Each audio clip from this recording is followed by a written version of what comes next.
Mutton gravy எப்படி செய்கிறதுன்னு பார்க்கலாம். அதுக்கு 1/4 கிலோ மட்டன்,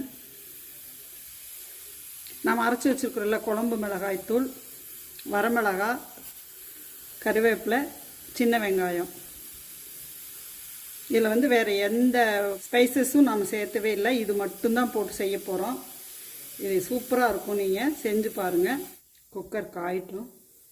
இப்போ எண்ணெய் விட்டுக்கலாம். எண்ணெய் ஒரு 3 ஸ்பூன் எண்ணெய் காஞ்சிருச்சு. கடுகு 1/2 ஸ்பூன்,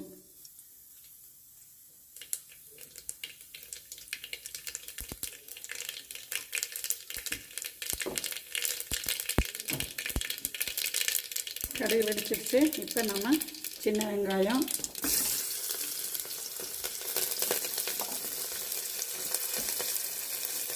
வரமிளகாய்,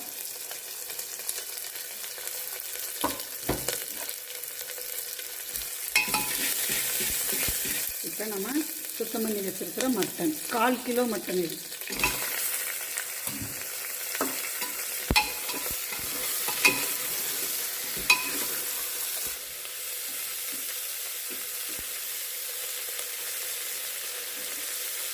இப்போ ஒரு 1/2 ஸ்பூன் மஞ்சள்தூள்,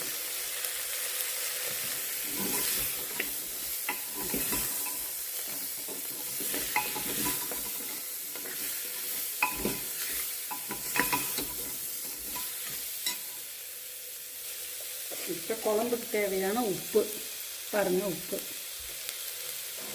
இப்போ இந்த நம்ம அரைச்சி வச்சுருக்கிறோம்ல மிளகாய்த்தூள், இந்த மிளகாய்த்தூள் இல்லாதவங்க வெறும் மல்லித்தூள் போட்டுக்கலாம். மிளகாய்த்தூள் அரைக்கணும்னு நினைக்கிறவங்க நான் ஏற்கனவே வீடியோ போட்டிருக்கிறேன், பார்த்துக்குங்க. அதுக்கு முன்னாடி நம்ம சேனலை சப்ஸ்கிரைப் பண்ணாதவங்க சப்ஸ்கிரைப் பண்ணிக்கோங்க. அவ்வளோதான். இது தண்ணி ஊற்றிட்டா நீங்கள் இதில் எந்த ஸ்பைசஸ் இல்லை, இஞ்சி பூண்டு பட்டை கிராம்பு எதுவும் போட வேண்டாங்க.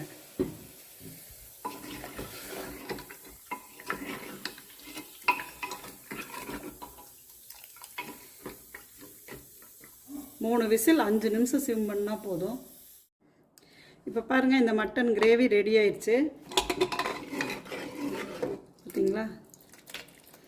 இந்த இந்த இந்த அளவுக்கு தண்ணி மாதிரி வேணும்னா நீங்கள் இப்படி விட்டுடலாம். இல்லை இன்னும் கொஞ்சம் கெட்டியாக வேணும், இந்த மாதிரி வேண்டாம் அப்படின்னா நாம் இன்னும் கொஞ்சம் நேரம் இதை கொதிக்க விட்டுடலாம்.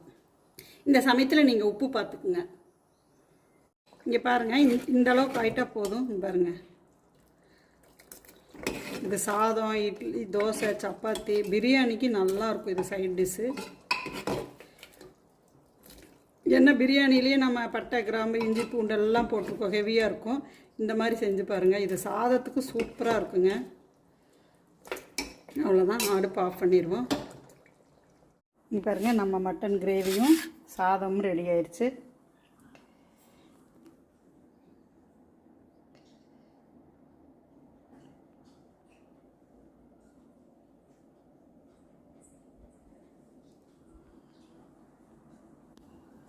சூப்பராக இருக்கும். இது எந்த ஸ்பைசஸும் இல்லாமல் உங்களுக்கு நல்லாயிருக்கும்.